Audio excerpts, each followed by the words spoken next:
or night, I do thank you. Often I sort of forget to say thank you for supporting the channel. So recently had a milestone of over 3 years on YouTube, over 10 million views. So thank you very much for the continued support. So a number of things that I wanted to sort of just weigh in on. Hasn't been huge amounts of news this week, but there has been a bit floating around. You know, it's not necessarily the biggest stuff, but some of it is interesting, and I just wanted to touch on it. Obviously, we also have Tyson Fury's promoters sort of saying, Dillian Whyte, get out of the way. We'll sort of talk about that too. So we've got MMA champ commentary in the building. Sean, Force Ghost Fabio as well. So thank you for joining one and all. Force Ghost Fabio says smash the like button. So I'll just whip through some of the topics that I wanted to talk through. So we've got IMPK says hi from the USA.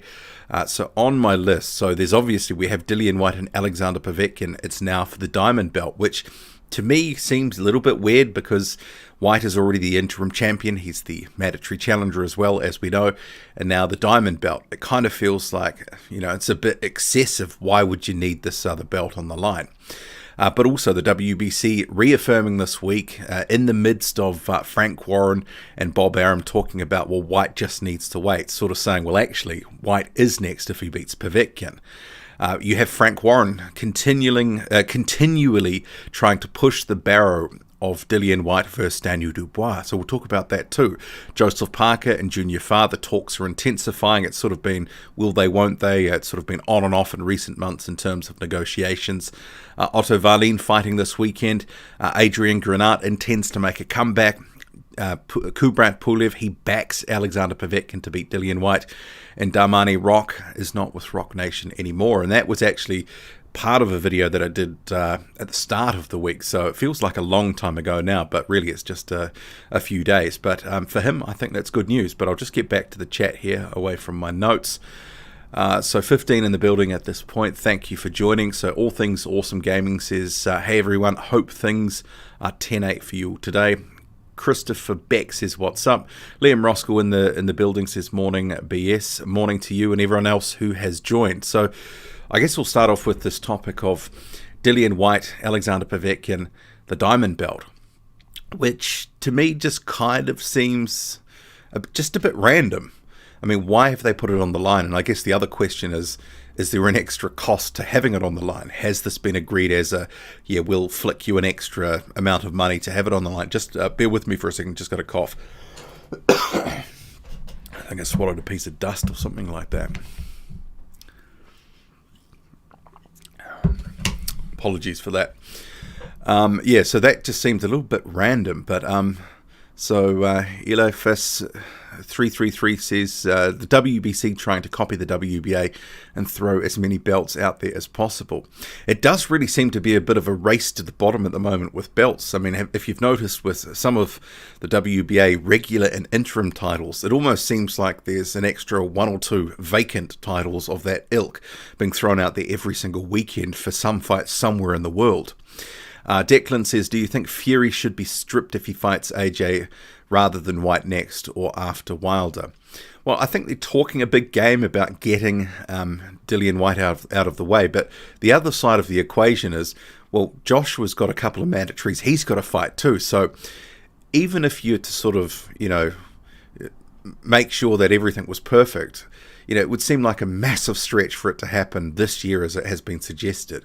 But the way it's going with the mandatories and other, things like, the pandemic too, pushing fights back.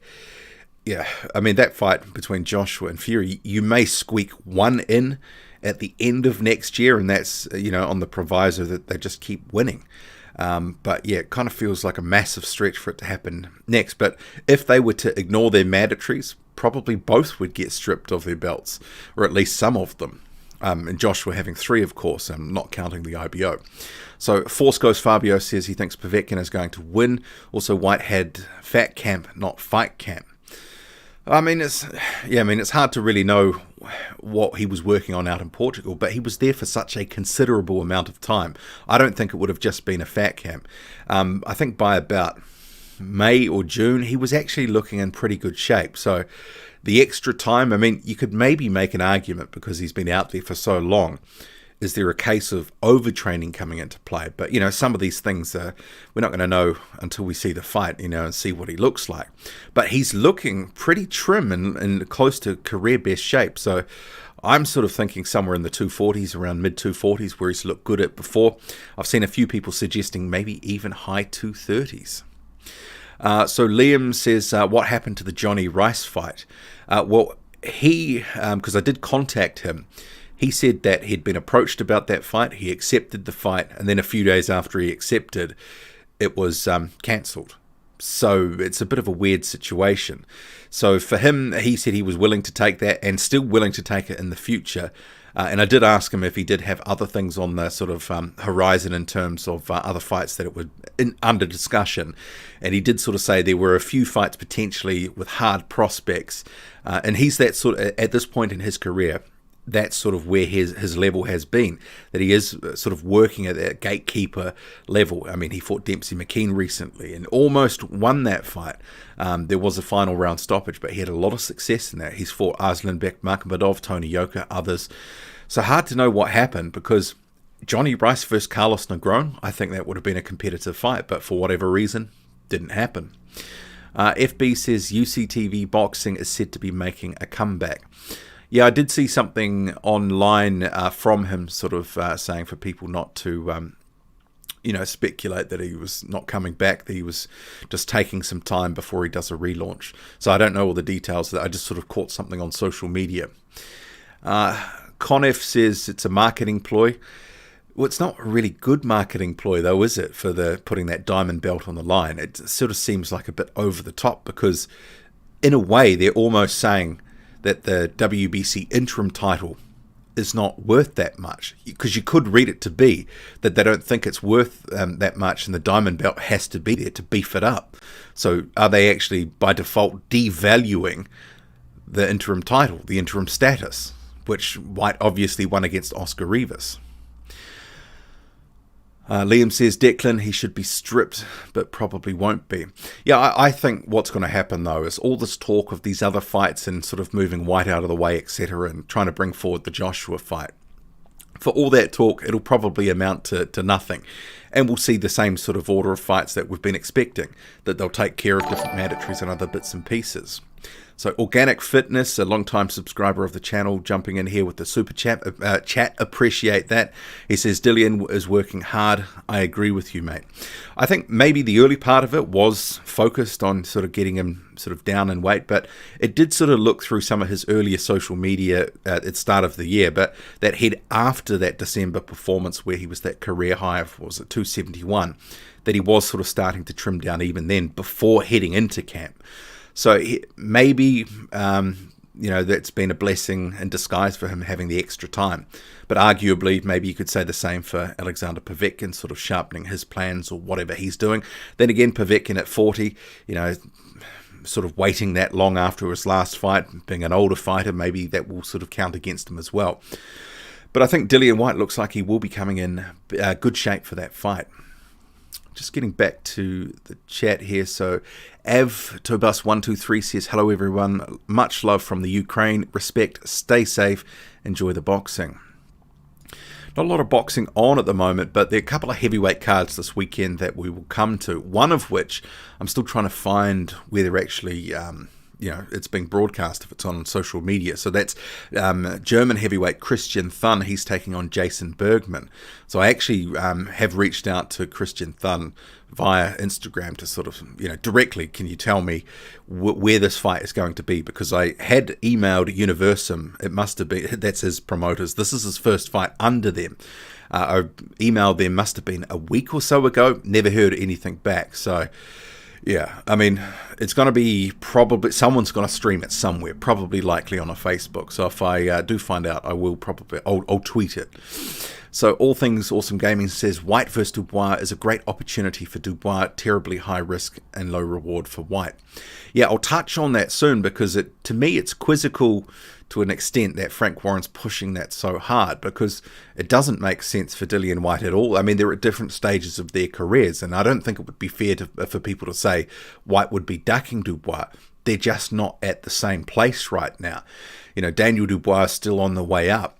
He's still going to get through, you know, some of those fights to build his profile, test himself, and get himself into better position in ranking bodies. As we know, he's already well ranked in the WBO, but apart from that, you know, he's not sort of in the top 5 of any others or anything like that. But, you know, obviously he's got massive talent. It sort of is a case of, you know, for Daniel Dubois, if he could get a Whyte fight and next, that would be a massive shortcut, you know, to the top, as opposed to sort of going through the various steps that most other heavyweights would have to. I mean, it'd be a different story if Whyte and Dubois were in the same stable, because I think you can make a better argument that it's easier to make, but I don't think Dillian Whyte is going to be doing Daniel Dubois, you know, who's probably going to be sort of near the top of the division for the next decade. He's not going to do him any favours at all. It doesn't make sense to me. Some of those fights that Frank Warren named a week or so ago, which we spoke about on a live stream maybe a week ago, they make a lot of sense, you know, Yard Buatsi, but in terms of the heavyweight fights, Joshua Fury, that makes a lot of sense. It's going to happen at some point, but Dubois Whyte, it feels like more like 2 years away, sort of minimum.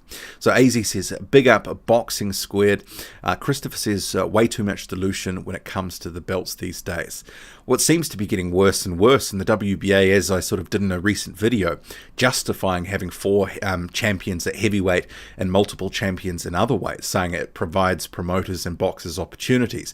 But at the same time, it does dilute the value of those belts, and it's hard for fans, especially the casual fans, to sort of get invested and, you know, understand what's going on, who's the true champion, because, you know, there's already 4 sanctioning bodies. It's hard enough without having one sanctioning body having, you know, 3, 4, 5 champions sometimes in the one division. So Troy says the diamond belt doesn't matter. The outcome of the fight, and Whyte will finally get his shot. That's what matters.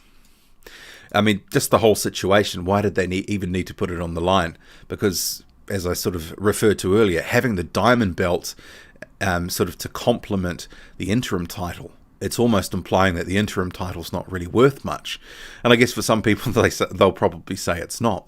So Liam says, what has Dubois done to deserve a shot at a mandatory position? Well, if he was to beat Joe Joyce, he starts to have a bit of a stronger case. But, you know, at this point, he's sort of on the way up, and he's in that sort of transition from prospect to fringe contender. But if he was to get a mandatory shot, you know, in his next fight, for example, that would be sort of cutting out a couple of fights that I think we would all like to see him in, because clearly there's still some questions about where he's really at. Clearly a talent, one of the, you know, the best prospect in the heavyweight division right now. But he's still going to answer some questions. And I'm sure his promoter, Frank Warren, you know, even though he may like that Dillian Whyte fight, he's sort of, you know, very optimistic to think that it's going to happen. Eli Fuss says, Fish Eyes is crazy if he thinks Whyte should face Dubois. Ash says, Fury beats Whyte, Whyte beats AJ, Wilder beats AJ, Triple D beats Whyte, AJ beats Povetkin. That's quite the... What's that sort of not the triangle theory, that's more like the octagon theory. Lawrence says, what's good? And if you haven't followed Lawrence's channel, he's got some great content there, very deep knowledge of not just 1 or 2 divisions, but broad across the boxing spectrum. James says, we need to put pressure on Frank Warren and Bob to make Fury versus Dillian to get mandatory done and keep Fury active, or he's going to waste his prime waiting for huge stadium fights. Well, I guess one of the other issues I was going to talk about, and that's sort of the point you raised there about them making that fight with Whyte. There's the sort of disconnect that arose in the media in the recent days between Arum and Warren. Arum sort of pushing for, you know, Fury's next fight to sort of stretch out to 2021. Warren, on behalf of Fury, saying that Fury had said no, he wants to fight this year. And I think for Fury that is important. I mean, Idle, you know, at this point, he's motivated, he's in shape, we're seeing all sorts of stuff on social media. But there could become a point where some of his motivation starts to wane. Remember, it's sort of 6 months on from that fight with Wilder. And if you start talking, well, maybe another 6 months out to another fight, or potentially even longer, it's a long time. And obviously with his well-publicized issues, I think activity is good for him. So I can understand why Fury wants to be back in the ring this year. But also, you know, the good point there that you raised, that Aaron might be concerned about the money in that. but his prime, and for a lot of these heavyweights who are sitting out right now, if they only have one fight this year or no fights, they've lost a decent chunk of their career, because a lot of heavyweights, in terms of the good years, they might only have 3 or 4 really good years. Some of, there are some guys that are the exception to the rule. I think Tyson Fury, with his sort of style, he can probably have more good years than others that are obviously a little bit short and rely more on athleticism. But, a boxer's career might be 10 years, but of that, maybe half of it, if that, will be their best years. So you start taking out a year of that, or even 6 months of that, it actually is a decent percentage. So Glenn says, salute, great sir. Hello to you too. Troy says, anyone thinking Whyte's not in shape, ask yourself if he's in for a rude awakening. Whyte is a man of focus, raged at this point in his career. Declan says, don't you think it's convenient timing how he's got a problem in the last 3 years? He was getting well paid, but now the pressure is on for AJ versus Fury. Hearn encourages him to take legal action. Maybe I misread that. So do you mean Dillian Whyte? Well, I mean, Whyte's obviously had a very deliberate strategy while he's been waiting for a title shot, because he has knocked back opportunities, and that's, just a fact. But he's obviously thrown his lot in here with the WBC, and his mandatory shot was pushed out. But, with things sort of slipping due to the pandemic, potentially, I mean, if I was him with the order the WBC's put in place, if I was in that same position, I would definitely be using the lawyers to sort of put a bit of pressure on. But I think, after, this fight, there will be some pressure on other heavyweights to actually get in the ring, because if Dillian Whyte and Alexander Povetkin can risk it all, and perhaps, there is a new normal now in terms of maybe the money won't quite be there for some of these bigger fights because either lack of crowds, or maybe there's going to be a lack of interest in boxing. Remember, boxing hasn't put its best foot forward in the last couple of months. There was an opportunity to really strike while the iron was hot, and then most of the promoters have thrown up relatively lackluster cards. I mean, and some of the ratings have sort of shown that people just aren't interested in, seeing mismatches galore. So there's going to be some pressure on these bigger boxers, the big name boxers, to get back in there and sort of, remembering these guys are multi-millionaires to begin with. They're promoters, they're rich. Everyone involved is rich, but it's about trying to make those extra millions. And some of these guys are eventually, and I spoke about it recently in a Patreon video, they're going to have to pull the trigger eventually, because with the benefit of hindsight, at some point we're going to say, well, there's some fighters that sort of mistimed their run in terms of coming back and having fights and opting to sit out or whatever. And if there is a new normal in terms of the money that's around in boxing, and DAZN has sort of signaled that they're not going to be coming out with massive paydays, for some guys who are on, ridiculous contracts. I mean, think the likes of Joseph Parker getting $1 million paydays for tune-ups, and you had Tevin Farmer getting overpaid for some of the opposition he was facing. So, I mean, there could be, much smaller contracts in the off, and it could be a bit harder for especially some of the mid-tier guys who might have been getting well paid. I mean, some of their options might be a bit limited. And I think initially, say for a guy like Michael Hunter, after he was let go by Matchroom, there was a lot of optimism. He won't have any trouble, but I mean, he will have certain expectations about what he wants to get paid, and it might not be there, and it might not be there for a while. And some of these guys, it's going to be an interesting time, because we know there is still money in boxing, but maybe it's just not going to be the sort of, rich sort of overpayment type contracts. You sort of, raise your eyebrow and go, wow, I can't believe he's getting that for those fights. DJN says, how's it going, Boxing Squid? It's going good. So it's just after lunchtime here in New Zealand. 47 in the building at the moment. Thank you for joining me wherever you are, morning, noon or night. I know it's after midnight in the UK, and it must be either late afternoon or early evening, sort of America, Canada, that way. So I'll just get back to where was my place. So we've got Nick Harmer also in the building saying, big up Boxing Squared in the chat. IMPK says, are you aware that Carlos Negron versus Jonathan Ruiz is happening tomorrow? Well, I can definitely inform you that fight is not happening. As I mentioned earlier, and was in my heavyweight news mashup video, and I tweeted about it last night my time. Jonathan Ruiz is not fighting tomorrow. he had taken the fight, he had accepted it, but then it ended up being cancelled. But he wasn't sure of the reason. So I spoke with him. I was in direct contact with him over social media because I saw that. And the weird thing about that was that listing came up onto BoxRec seemingly after the fight had been cancelled. So I don't know what's going on there. So I don't know if Carlos Negron is still on that card.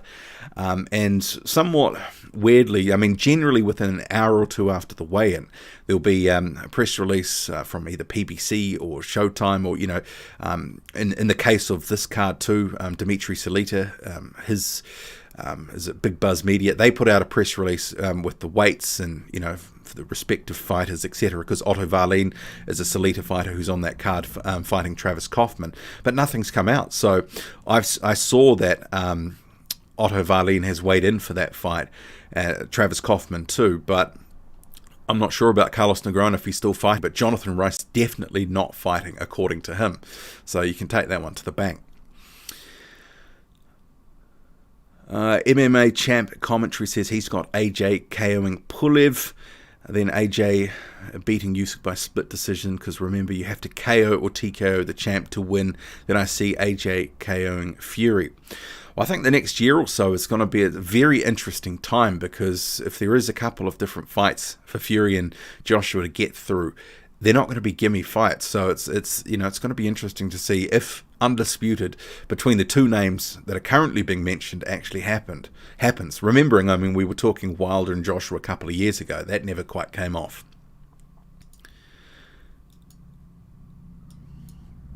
So Nick says 35 in the chat and only 16 likes. Yes, please get the likes up there. Smash the like button on the way in or the way out if you like the live stream. So we've actually 53 looking at my live screen. So I'm about 5 minutes behind on the chat, so apologies for that. I'll look to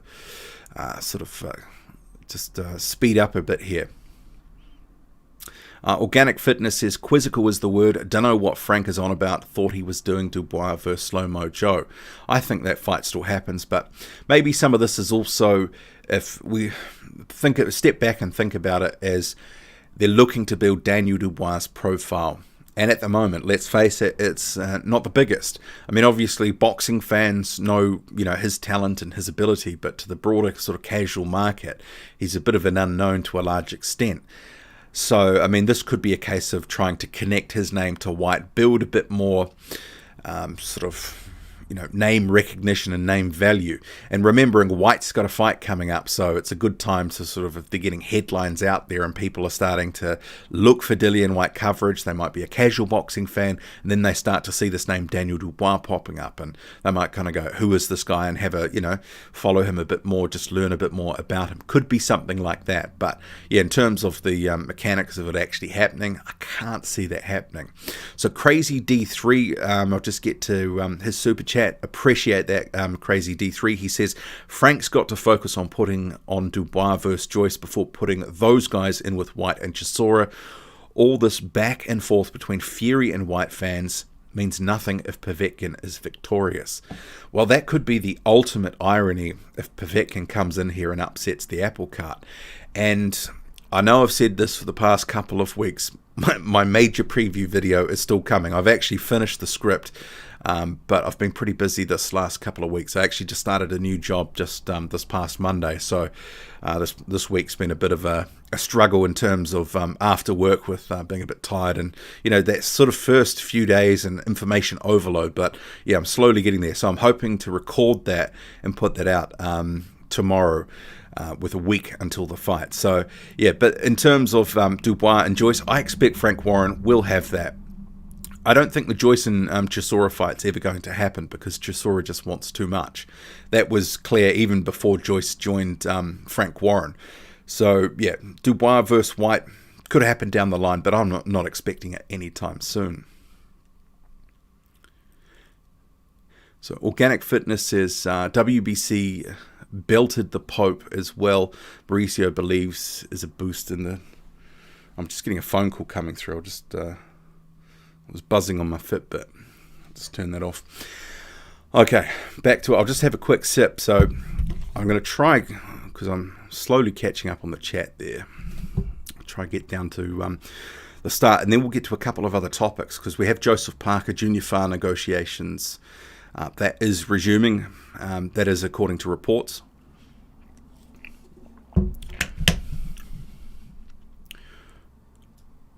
So Nick says, Aram's concerned Fury's 5th fight in his deal won't be against AJ. If it's against Dillian, then Aram would have to negotiate a new deal for the AJ fight. Scrotum-faced Aram won't like that. Yeah, that was something that I was talking about in a recent live and 1 or 2 videos. I think that is part of it too. Fury is going to ending up having good leverage for a new deal, win or lose, because he's a commodity now. So Aram, if he can get the Joshua fight on the current contract, it probably has got certain minimums or whatever they've worked out. He will rather want to pay Fury that than some sort of inflated contract that he will probably get. So MMA Champ Commentary says, we coming for that WBC belt. Nick says, smash the like button on your way in. Yes, please. Actually, it looks like I'm caught up now for the most part. So 48 in the building, wherever you are in the world, morning, noon, or night. Thank you for joining and supporting the channel. I do appreciate it. Probably don't say it enough. Organic Fitness says, Fight Camp Week 3 was pretty good. Great competitive fights. Well, I must say, I woke up at about 8:30 my time, which was about 9:30 in the UK, so I missed most of it. Tuned in for the last couple of fights, and yeah, it looked pretty competitive. That one with Zelfa Barrett, that was a very competitive fight. I enjoyed that. The Flying Pan Man says, Parker stopping Farr within 6 rounds. Big mismatch. Farr's lack of big fight experience will be telling. Great for Parker's WBO ranking, though. Yeah, it's interesting that seemingly is getting closer to being made after such a sort of drawn out and sometimes acrimonious negotiation. I mean, Higgins has sort of tried everything from flattery to outright goading Team Farr in public, but seemingly they just want whatever the biggest sort of guaranteed purse, and seemingly they'll get some pay-per-view upside. But it is a fight. I'm still not convinced that it's, fully matured in terms of, the New Zealand market at least, because a lot of people don't know who Junior Farr is. And while he's got an unbeaten record at the moment, it's different to because there's some parallels that they're trying to draw with what was previously the biggest fight in New Zealand's history, which was David Tua versus Shane Cameron. And the media and also David Higgins, Parker's advisor and manager, they're trying to draw some of the parallels to that fight. But this one's been way underdone. I mean, there was all sorts of smack talking for a couple of years consistently ahead of Tua versus Cameron. It's not the same for this. And Junior Farr hasn't sort of got the 1 or 2 really sort of notable wins for you to go, well, actually, he's going to be a really good shot in this fight and be competitive. I think at the moment, a lot of people look at it and go, well, Joseph Parker should win this one, either by points or potentially by stoppage. But, yeah, I mean, they did split wins in the amateurs, but, that was a long time ago too. Elias says he enjoyed each week so far of the fight camp, that he's looking forward to week 4. It's crept up quite quickly. So, yeah, I mean, it'll be interesting to see the sort of quality of the cards in the announcement. I saw Frank Warren's announced a few new dates for the coming months, what Matchroom's going to do as well. I would think, with the infrastructure that they've set up, it makes a lot of sense to keep doing what they're doing. Mose will make the most of it. I mean, it's a costly endeavour to have set it up the way that they have. So if they can milk it for a few more months, I think that probably makes a lot of sense. So Elias says, Scrotum Face Aram. He loves the nicknames bestowed upon boxers and promoters. Ash Polly says, this has got to be the most honest, peaceful, welcoming boxing channel on YouTube. Well, thank you for that. I mean, I'm not trying to... everyone... has got an opinion, and, I like people to put it across. And if we do disagree, just say why, make the case for your fighter, or if you disagree with me.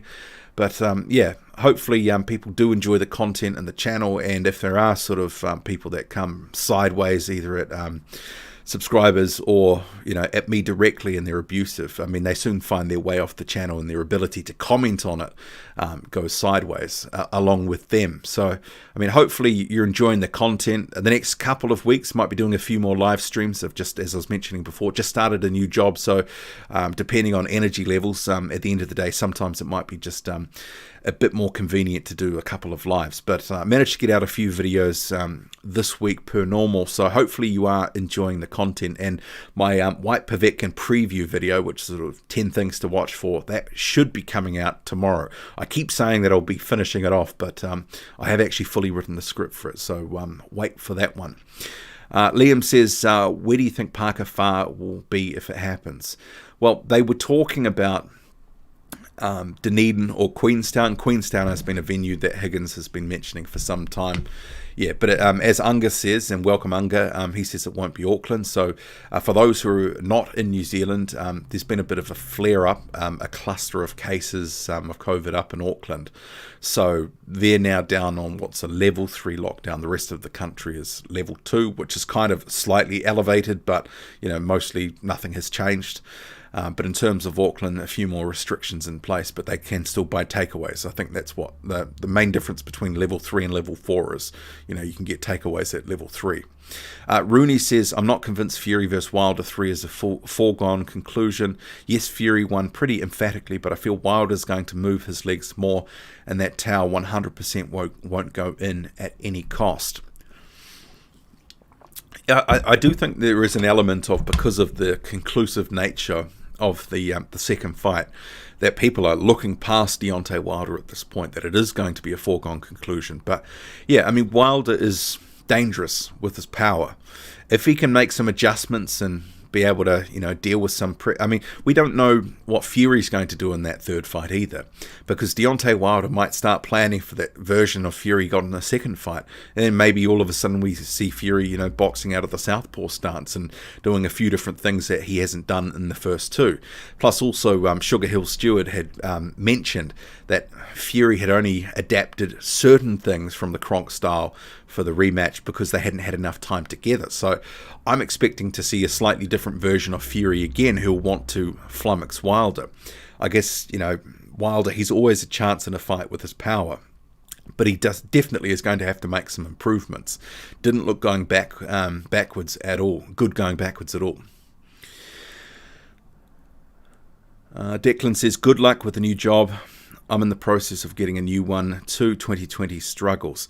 Yeah, well, over the lockdown, because I do contract work, and just for clarity, because there were a couple of people who I think took it was I write contracts, but no, I take contracts, so 3, 6, 9, 12 months, whatever, doing certain different things. So yeah, over the period just coming up to the first lockdown in New Zealand, I was obviously coming off a contract, and then the contract market just absolutely the bottom fell out of it because of the pandemic. So yeah, I was sort of waiting for a couple of months for things to pick up. So I was glad I picked up the one that I've got now, because obviously with things flaring up again, who knows what's going to happen. I mean, as we've seen in different places around the world, things can change very quickly. Casual Cucumber says, Boxing Squared, did you see the video of Fury saying the N-word? He hasn't seemed to get too much backlash. I saw that some coverage of that. It might have been on social media, on Facebook, on one of the boxing groups that I follow, but I haven't actually seen that. Was that, if you can, because there was I think a 12-minute video that he posted on his Instagram for his birthday, and I think, was that where it was? So yeah, if you could just confirm where he said that.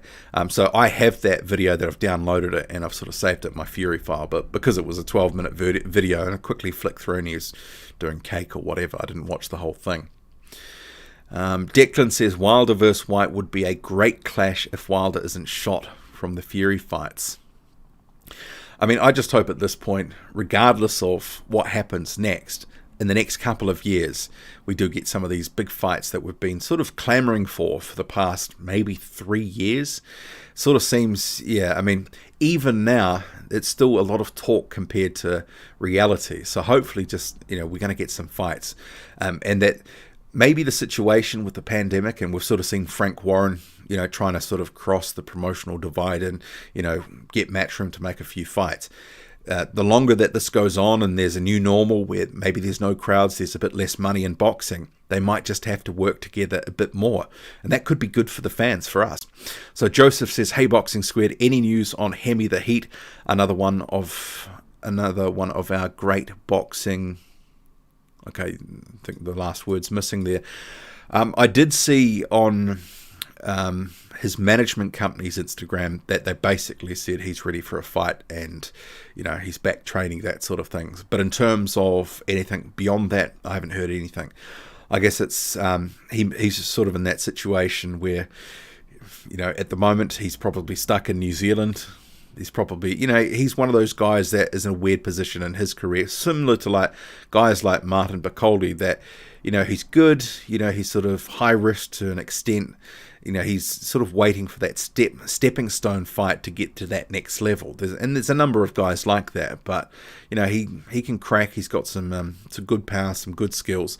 I do doubt how far he can sort of go, but I think he could definitely have a good place in the top 30. But after his career, it does. He needs to get cracking now after those couple of years out because of management issues. But hopefully we see him back in the ring soon, and maybe, just maybe, if there's the Parker Farr fight, if that's made, he may feature on the undercard. That's possible.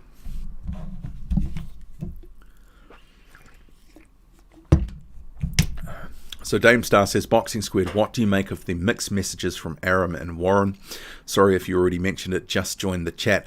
I did sort of talk about it a little bit earlier, but yeah, it doesn't seem like they're quite on the same page, and some of that might be a public message from Frank Warren to Bob Arum. Look, you're not going to hold up my fighter's career, because Warren is still Fury's promoter as well. Arum is obviously co-promoting Fury in the United States, with his Top Rank and ESPN deal. But when that finishes, Fury, is still promoted by Warren. But I do, apologies, I do think that, obviously it wasn't a tidy look, but perhaps Arum is, not singing from the same song sheet, because he's clearly thinking about the money that can be made. Remembering, Warren isn't the one putting on these shows. He's got less skin in the game and less exposure in terms of the risk in terms of a loss. So Arum will be wanting to get the most money possible, especially if the guarantees are still, something like the second fight, $25-30 million or whatever it's going to be.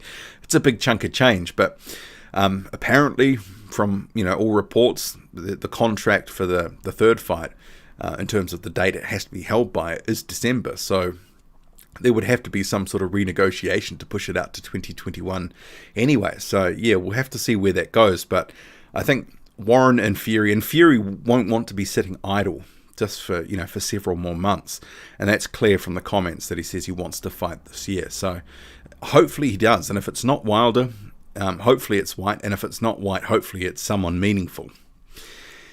Ash says, who else thinks Jones Jr. beats Tyson in the exhibition if it happens? Isn't there really no winner? I'm curious, I think, like others, but I'm not necessarily baying for it either. Casual Cucumber says, yeah, he was singing on an Instagram live. So was he singing along with a song? I guess in that context, people might look at him dropping that maybe in a slightly different context. Unga says, way too many variables to confidently predict the outcome of that fight. Organic Fitness, Fury was singing a Biggie Smalls song on Instagram. Juicy. Okay. Eliphas says, wasn't there a big problem caused when a group of university students singing a Kanye song? I mean, if you want to eradicate that kind of thing, don't put it in the music. Force Ghost Fabio says, how Tom Schwartz fell off the map. He could come back and fight a Lovejoy or Forrest at least. Well, part of him falling off the map is he's sort of fallen foul of his promoters recently with some outside of the ring shenanigans. So he probably would have featured on that Ajit Kabayal card a month or so ago had it not been for him allegedly punching a woman. So that happened a couple of months ago, and they've sort of basically put him on a administrative leave type sort of situation that until that sort of situation resolves, they're not going to do anything with him. So yeah, but I mean, it's a curious case with Schwartz because, as I've mentioned before, he's been continuously ranked in the WBO since 2016. And that's because he had the youth title and defended the Continental title a number of times. But even now, after limited activity, he's still, ranked. And he's got a ranking in the IBF too. Common Sense, what other weight classes than heavyweight are you excited about right now? Well, I sort of broadly follow, from about 126 up, but I think the lightweight division, that really is, with the likes of Lomachenko, Teofimo, Lopez, Haney, Garcia. You've got a number of guys there, and obviously Tank Davis is now at the weight too. That really is a stacked division, and hopefully you get some of those fights coming off, other than just Lomachenko and Teofimo Lopez. I mean, the welterweight division is always fun to watch. Hopefully we get some of these big fights, more big fights in that division, because I think that's one of the few divisions, and I know some people are critical that PBC's sort of got a lot of the 147 guys there and they're sort of just in-house fights, but most of those fights have been really good in the past couple of years.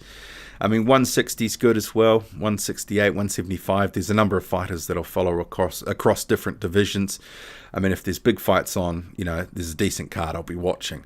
And the benefit of not, because a lot of people often say, you should do videos in other weight classes, but I've still been able to retain the ability to be a fan by just covering heavyweight. So for those other divisions, because I think people, if you have a YouTube channel, this will, I think, will definitely resonate with you. You end up becoming sort of consumed by following things so closely. So it's, outside of the heavyweight division, it's nice just to, not have to keep such an eye on it. And I can rely on some of the different coverage that is put out by some of the favorite YouTube channels of mine that I sort of watch on a regular basis.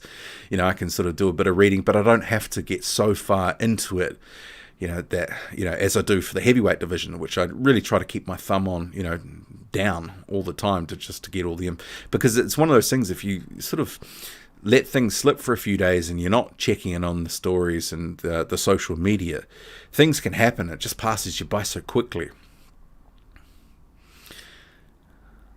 So Daniel says, lightweight is looking great.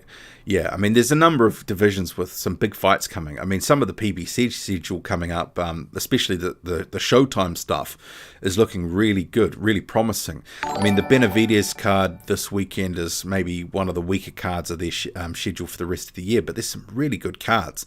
And I'm really looking forward to that pay-per-view one with the Charlos. There's some good fights on there.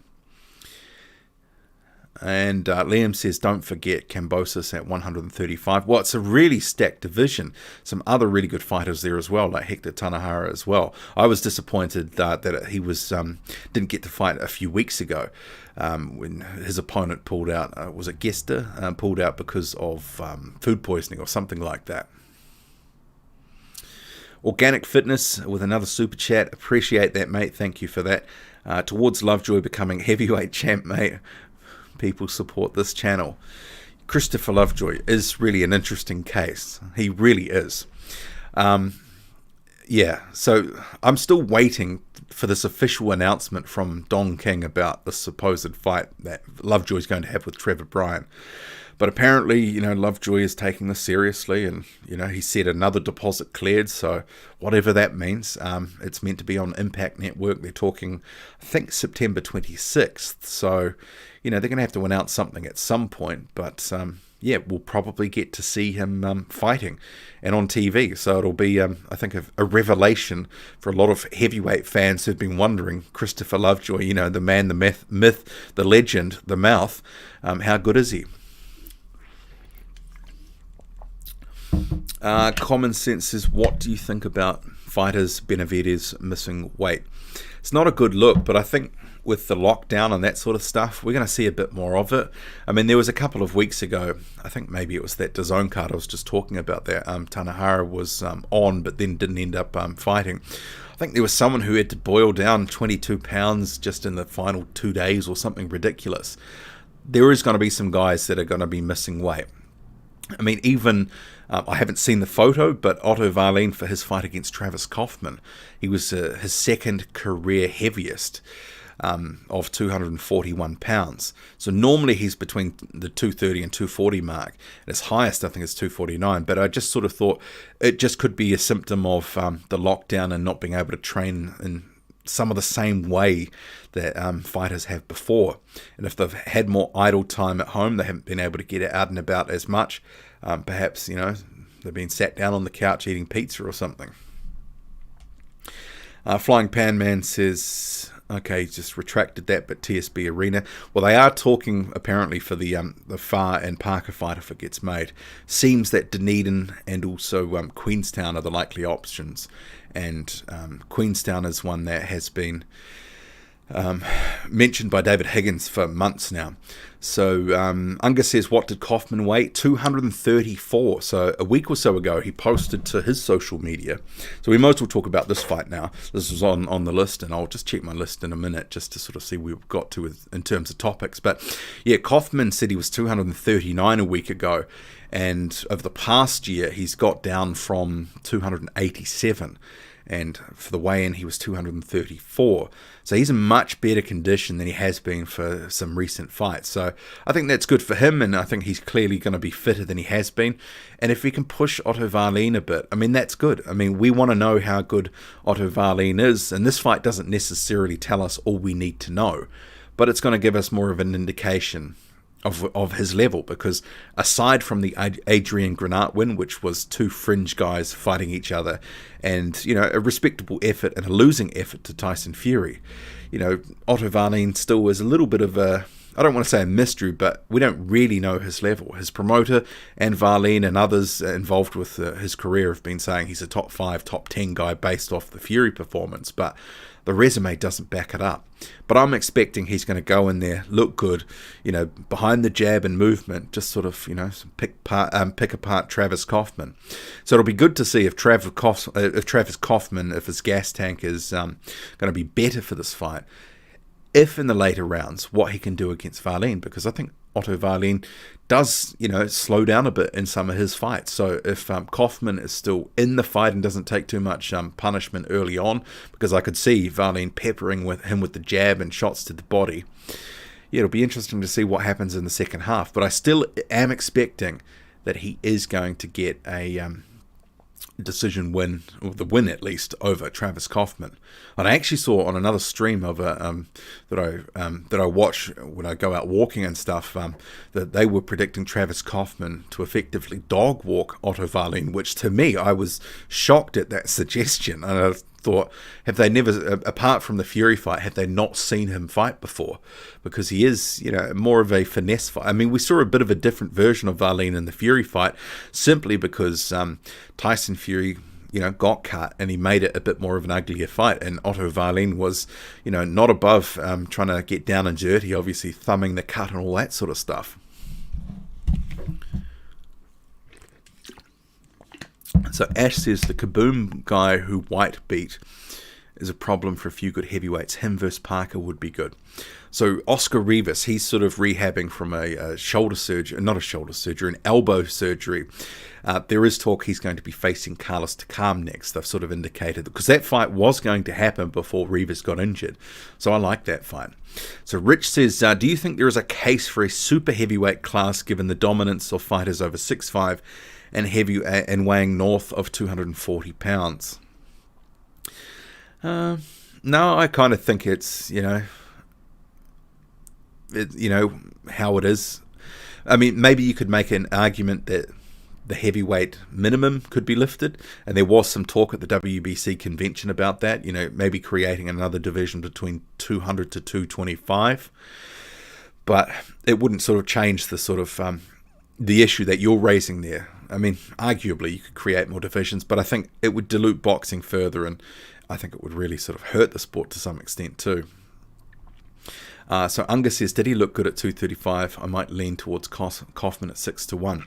Now, as I was alluding to earlier, it's a bit of a weird situation. Despite having had the weigh-in hours ago, nothing's actually gone up or been sent out in terms of media releases. And I'll just double check again. But, so I had to rely on the BoxRec to get the weights, but there was nothing that I saw in my email that's generally sent out by either PBC or, say in this case, it's Salita. So they send out press releases, and they had the sort of weigh-in graphics up on PBC, their website, but it was just for the main event and co-main event. So yet to see how they actually looked there. So yeah, that's why, I mean, you've probably seen that I put out a heavyweight news mashup video maybe 20 minutes or half an hour before I went live. And the reason I didn't include it that weigh-in was I didn't have any pictures to use. So yeah, I don't know what's happened there. James says, who would you like to see Wallin fight next if he comes through tomorrow? I wouldn't mind, because I think at the moment there's a bit of a... They've struggled to get him the sort of fights that he needs to be in. And Travis Kaufman is at a certain level, but he needs to be fighting someone more on his level, or at least closer to it. And within the Salita stable, you do have guys like Jermaine Franklin, Abdi Davtaev, Gunnar Kolbeinn Christensen. I mean, if Salita is struggling to get Otto Wallin in with, other guys in other stables for whatever reason because of the pandemic or asking for too much money, and I think that's been part of it too. I mean, they've been willing to put him out there as a B-side, but they want him to get paid because of the Fury performance. But I think some of that momentum has been lost now, and he's got to re-establish himself and get a few names on the resume. I wouldn't mind them sort of doing a bit of a mini tournament within, if they're going to have some Showtime dates. And remember, Salita also promotes Clarissa Shields as well. I mean, so you can have the likes of Shields versus whoever, and then Wallin versus Franklin, or Wallin versus Davtaev, Wallin versus Gunnar Kolbeinn Christensen. You can have those sorts of fights, and it could end up being a bit of an in-house tournament. And you can help boost up your rankings, but also we get a better indication of, because guys like Wallin and Franklin, I think that makes a lot of sense, because both need to ask some questions. And I probably pick Wallin against Jermaine Franklin at this point. Solid Mid-Packer says, can't we get a Muhammad Ali trophy for heavyweight? I just don't think that there's the money there for it. I mean, this is why they targeted some of the divisions that they did. They were cheaper divisions. And ultimately, they ended up being great tournaments. But I think heavyweight, the amount of money you'd have to have would be insane.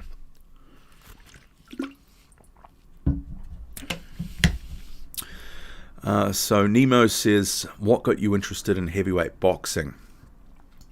Well, it was when I was a kid, sort of, and this was sort of the late 80s and, early 90s, in New Zealand, whenever there was a Mike Tyson fight, it was a massive deal.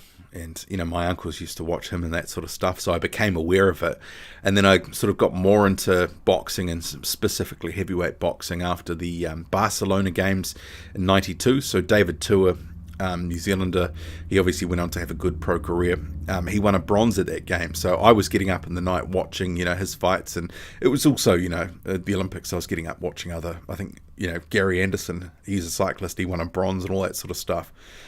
So bear in mind, New Zealand is a small country, doesn't necessarily do that well at the Olympics. So, we end up having a pretty small medal haul, but bronze medals are celebrated and all that sort of stuff. Big news. But watching that sort of stuff sort of sparked my interest as well. Mike Tyson is, in particular, some of my earliest memories of boxing are sort of, his sort of fights in the late 80s and, 1990, the Douglas one too. Liam Roskell says, PBC in scramble mode trying to hold on to Benavidez' belt. They forgot to put out the press release. Yeah, well, it could be related to that. So I've only just sort of become aware that he missed weight. But yeah, that could be the knock-on effect that has impacted, some of the release not coming out, because clearly they probably have to finesse the statement and work out what's going to happen.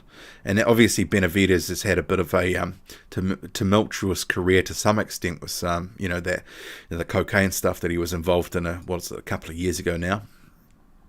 Organic Fitness says, someone I know knows Wallin from New York and trained with him and says he's quite a tricky fella, adding to his southpaw stance. Yeah, I mean, he is a tricky fighter, and, against Adrian Granat, he sort of, put his sort of, I mean, that wasn't a high octane fight. It wasn't the most, it wasn't the best showcase in terms of excitement, but he showed his skills, and that he was a tricky fighter, and that he was able to sort of finesse his way to a relatively comfortable win. And actually, I'll touch on Adrian Granat, because this week he's announced that he's going to be coming back to boxing. So him and Otto Wallin in sort of a battle of the Vikings in 2018. After that, Adrian Granat quit the sport. just sort of faded away. But in recent months, he's been sparring. He was asked to come into a gym, do a few rounds, and it's sort of, as he said, and I put a tweet about this yesterday, it sort of invoked something in him, stirred up the spirits or something like that. There was a wider quote, but he's getting back to boxing. He's loving being back. So, sometimes a breakaway can be a good thing. So, I mean, he's a guy that is a sort of fringe contender type guy at best at this point. So I could see him having, given he's got a couple of losses on the record, I'm not so sure, where he's really headed in terms of, I don't think he's going to be a guy sort of, troubling top 20. He might be able to sort of work his way into the top 50, but, I think there is a question about his chin. I mean, Dimitrenko stopped him in a round, but he can have a place in the heavyweight division and be in some good fights. I mean, he could end up being a guy like a Dimitrenko or maybe a Mikhail Wallish, being that sort of guy that is a gatekeeper type. There is, money to be made for guys with that size, his skills, and being a gatekeeper is, there's no shame in that either. So the Flying Pan Man says, thanks for the live stream, Boxing Squared. Always appreciate your content. Have an awesome weekend, man. And you too. Thank you for coming along. So 62 in the building at this point. Wherever you are, morning, noon or night, I appreciate you joining the live stream. I realize it's probably quite late if you're up in the UK area. It's probably much better timing if you're in New Zealand or Australia or even the US, sort of early evening. I'll just quickly get back to my notes here. So we talked about the Diamond Belt. We talked about WBC reaffirming that Dillian Whyte will get a shot next. Warren and Aram, Dubois, Whyte, Farr, Parker, Wallin, Kaufman, Johnny Rice not being on that card this weekend. Granat coming back. Pulev, he is backing Povetkin to win. So he is telling the Betway Insider, effectively because Dillian Whyte talks so much smack that he hopes Povetkin will win, and also because he's friends with Povetkin. So, yeah, I mean, it does beg the question if Dillian Whyte is somewhat in Kubrat Pulev's head, maybe living rent-free. Obviously, Pulev was a little bit bitter towards Whyte after Whyte pulled out of that fight that would have been that final eliminator that ultimately Hughie Fury took. And another topic which I wanted to just quickly whip in there, which I think, didn't really make a lot of headlines, but I think for his career, it's going to be a good move. Damani Rock is no longer with Rock Nation, and it didn't seem that they really did too much with him. But Rock, at 24 years old, still got a long career ahead of him. If you can put the work in, be disciplined, I think he's out of the US prospects at a certain point in their career, with more than 10 fights, he's probably the guy that's got the most talent. But it could be he's got the highest. Someone was telling me this the other day, and I agree with it. He's probably got the highest ceiling, but the lowest floor. So he could be a guy that's got all the talent, but maybe not deliver. So Unger says Granat needs to stick to being an accountant. Ruthless. So Unger says Benavidez has been officially stripped. First boxer in history to lose 2 championship belts outside of the ring. And really, he's only got himself to blame. Nemo says, great answer. We had Frank Bruno, but Tyson was the draw. When he fought Francis in Manchester, I was there in the cheapest seat with my hair standing. Big fan of you. Oh, that would have been great to be there too. I mean, the opportunities to say where I am, it's generally for big fights. It's via TV and obviously sometimes now via streaming via the internet. So, if I can and when I can, I'm hoping to get to some different places in the world. I mean, once everything sort of settles down, and maybe there's a new normal, but it could end up being a couple of years away. But to go to Madison Square Garden, to go watch some fights in Vegas, to go to the O2, go to the York Hall, different places in different countries, I'd love to go watch some fights. Organic Fitness says, he shakes his head, 2 strippings, what a joke. Ash says, God-winning Joyce pulls it out of the bag versus Triple D. Yeah, it's actually in another, 2 weeks, we're going to have Daniel Dubois. He'll be back in the ring versus Eric Pfeiffer, so that'll be his first run out for the year. Hopefully they can still have that fight, but given there is the maybe speculation crowds because of, COVID. I mean, who knows? We'll have to see what happens. But it looks like if that fight gets pushed back again, and there's a possibility for that, they probably will end up facing other sort of, interim opponents. I think that's the way it'll be sort of described, where most people would sort of say it's, continued tune-ups to some extent. And there was that meeting, and I, talked about it, it must have been a month or 6 weeks ago, of Francis Warren, Frank Warren's son. He was in Poland. He was having meetings with Lucas Brzezinski and Mariusz Wach. So if they end up being interim opponents, it wouldn't shock me at all. But in respect of Joyce and Dubois' careers, they're not terrible fights either. It's maybe not Dubois versus Joyce that we want to see, but yeah, I think there's going to be a lot of sort of, toing and froing about what's happening. And some of it is going to be about money. But a question is, at what point do you just pull the trigger and go, we're going to have to make this fight? Because there could be some fights that they just may never get made. So Solid Midpacker says, you made it to the end of the chat. I did. Yeah, that often doesn't happen. So the comments have slowed down a little bit, so that helps as well. So Luis says, salute from Kelly. Salute to you too. Solid Midpacker, 3 a.m. better sleep now. Yeah, I'd be wrecked if it was 3 a.m. right now. I was looking to do the live stream last night, but I was just too tired from the week, so I thought I'd whip in now with the different things. So we'll take some final questions or comments that you've got, and then I think we'll wrap it up. But do appreciate you joining the live stream once again. 65 in the building, wherever you are, morning, noon, or night. Thank you for being here. Just go back to my list. I think we've pretty much covered everything. Yeah, Otto Wallin versus Travis Kaufman, that is on this weekend. Also, Jason Bergman versus Christian Thun. So I was mentioning earlier, I've been trying to find out where I can watch that Christian Thun versus Bergman fight. Haven't been able to, because I actually emailed Universum a week ago saying, can you tell me where I can watch this? So I approached Christian Thun direct, asking, is this fight still going ahead? And if so, where can I watch it? And if I do manage to get a bit of information on that, I will put that up on my Twitter. So Kamal says PBC Showtime essentially chose Wallin over Ajagba. I have to believe if Al Heyman wanted to keep FA, he would not have signed with James Prince in Top Rank. Well, it sounds like it wasn't up to Al Heyman. FA Ajagba has proactively sought James Prince out and has moved on. So that was really out of Al Heyman's hands. But I would say as well, Wallin is not with PBC. He's not advised by Al Heyman. He is a Dimitri Salita promoted heavyweight. So Salita works with the PBC, especially on Showtime, help filling out cards. Sometimes they have their own cards or help fill out others. So this is one of those cases where his fighter has been put onto a PBC card, but he's not a PBC fighter as such. Unga says, have you seen Penchko Svetkov 23? Huge raps on him coming out of Europe. I can't say I've seen a lot at all. Datsky says, I think White might outmuscle Alexander in saying that Alexander is a tricky operator. Sort of looking forward to the winter's highlights.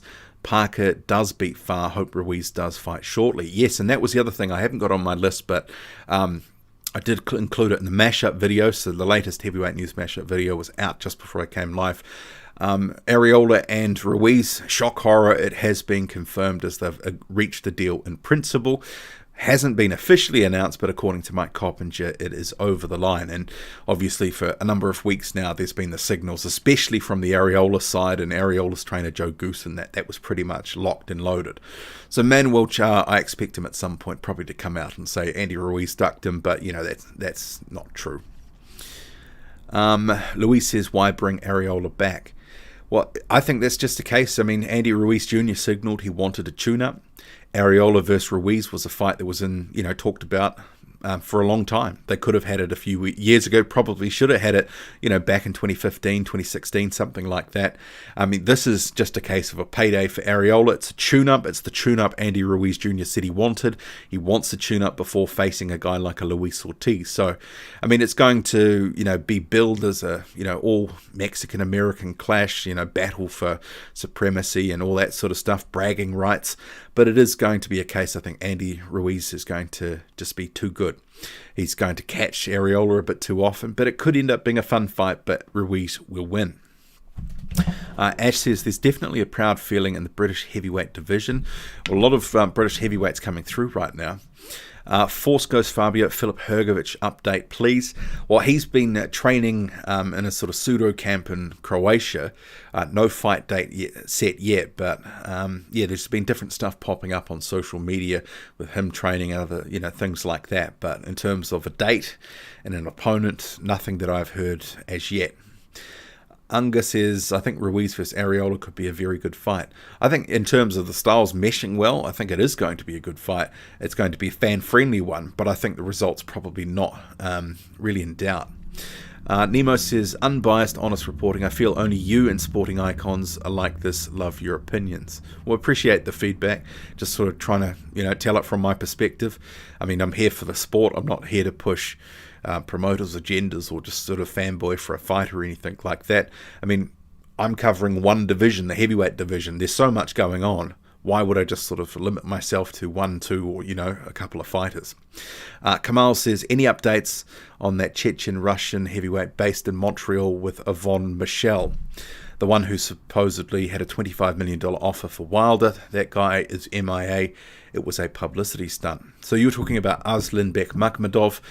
He recently, and this was before the pandemic, signed a co-promotional deal with Golden Boy. But because of the pandemic, like a lot of other fighters, he's kind of left not doing much. But lockdown, he's actually stacked on a little bit of beef. I talked about that, I think, in a previous live stream. But he's back training. He's been putting up a lot of clips and that sort of thing. But yeah, he is living in Montreal. His new deal will allow him to have one fight a year in Canada. But what's going to happen next with the zone cards and getting him on one, because at some point this year hopefully he does fight. I'm not expecting them to really sort of put him in with a top opponent to begin with. I mean, I hope they can push him because he's 30 now, or he may even be 31. They've got to start really giving this guy a bit of a push because he's a fun fighter to watch. One of the favorite guys I like watching in the heavyweight division because it's all action. He's trying to absolutely decimate you with every single punch. So Tim says Ruiz needs a nothing fight just to show he can come in some kind of shape now that he's rich. Well, he's with Eddie Reynoso now, so in a way, that relationship, this first fight, it's a sort of trial, and not so much for Reynoso, but he can sort of see what Ruiz and his dedication levels are like, because he doesn't want to end up becoming the next Manny Robles, who basically is going to have Ruiz sort of, blowing off training and all that sort of stuff. And hopefully the guys that Reynoso has in his camp, you've got Canelo Alvarez that's the top dog there. You've got a number of other fighters, Ryan Garcia. Also another heavyweight who's in there is Frank Sanchez. So hopefully, I'm sure we're going to end up seeing some clips of Sanchez and Ruiz training together. But yeah, I mean, it is a comeback fight. It's nothing special, but he should win it. Our dog says, what's up, Mr. Squared? We're about to wrap up, so you sort of left your run a little bit late here, but I'll take any final comments and we'll sort of drift off in the next couple of minutes. But yeah, thank you for joining me again for another Boxing Squared live stream. Do appreciate it. And L-Dog, we were just talking about Filip Hrgović, that someone was asking what's happening with him, and at the moment, well, he's been sort of back in a sort of training environment, but not too much. So no date, no opponent on the horizon, but it's a weird time. And I think for some of these guys who are, the mid-tier guys right now, who are not necessarily, because what we've been seeing with a lot of these fights is that have been on, generally it's either been a gross mismatch or it's been lower sort of competitive fights. And for some of these guys like a Hrgović, who have a certain expectation, probably a certain amount locked in on his contract, some of the like DAZN or even Matchroom, if it put Hrgović into the UK, they're not going to want to sort of, put too expensive cards on unless it's on a pay-per-view card where they can sort of generate some revenue back. But yeah, it's going to be interesting the next few months because obviously we've been starved of the really good fights so far, and there hasn't been too much to write home about in the heavyweight division. But we do have Whyte and Povetkin coming up. I'm hoping that's going to be a competitive fight. Whyte is the favourite. Povetkin is on the slide. but how much does he have left? Can he make it interesting? And I know some people are backing Povetkin to maybe get the upset here. I'm not expecting that, but hopefully we can get some, on the back of that, maybe there'll be some pressure from fans to, some of these other guys to get back in the ring, make something happen, have some competitive fights. Datsky says he likes Ryan Garcia and Triple D. Have a good one, mate. Salty Sally says, hello, Boxing Squared. Elisfas, hello to you too, Salty Sally. Says, I feel better for the lower end fighters who need to be active to keep afloat financially. It must be horrible. Yeah, at least I guess with some of what's happened, and we've sort of been moaning about all these mismatches, and some of the top ranked cards have been dreadful, but actually some of these guys at the lower end, at least they have been getting paydays. That is something, and you need a lot of those guys fighting, because in normal times, these guys help at all different levels. Fighting guys either as tune-ups, or, there's a prospect who's, 1-0 face, or 2-0, 3-0 facing that sort of guy who's at a lower level. And if those guys aren't in the sport, it becomes harder to matchmake too. So L-Dog, Philip Hrgovic needs to just get back into the ring. I'm sick of him not fighting. Hrgovic with Huey Fury would be a good step up. Some of that's sort of out of his hands, though. It's often it's not the fighter, it's the promoter, and he's co-promoted by Matchroom at the moment. So there's a number of guys we want to see back in the ring, and Hrgovic definitely falls in that category. Unga says, I agree, El Alimal needs to KO him, and he's right in the mix. Ash Polly says, it's been a pleasure. Good night. God bless to all. Keep us updated. Peace. Mitzi says, shout out to H-Town. Great chat, bro. Always enjoy your vids. If we wait for crowds, how long will we have to wait to see the big fights? Well, that's a great question. It may end up being too long. I mean, I wonder, and I've sort of been ruminating on this in recent months, if boxing is Mr. Trick and it ends up being the weight, and then, you have the likes of UFC sort of eating out, little sections of fans as well. Boxing may return, once it fully returns and back to big fights, it might be a smaller sport than, it once was. And you can only blame itself as well. The waiting, the mismatches, all the BS. Liam says, Winter's coming in for Babbage. I wonder why Eddie couldn't get an opponent for Bacoli. Well, it's a good question. I mean, Bacoli versus Winters, it would be considered, Bacoli a hot favourite, but if they can get away with having Parker versus Winters, why couldn't they have Bacoli versus Winters? But Winters versus Babbage is actually a competitive fight. It's going to really let us see where Babbage is at. I like that one. I think for a guy with less than 5 fights in Babbage, who we haven't seen a whole lot of, having Shaundale Winters, who upset a couple of guys in the past year, Sergey Waweko and also Alexander Teslenko, he obviously got stopped by Parker, but, this for a guy under 5 fights, I think, yeah, that's a really solid fight.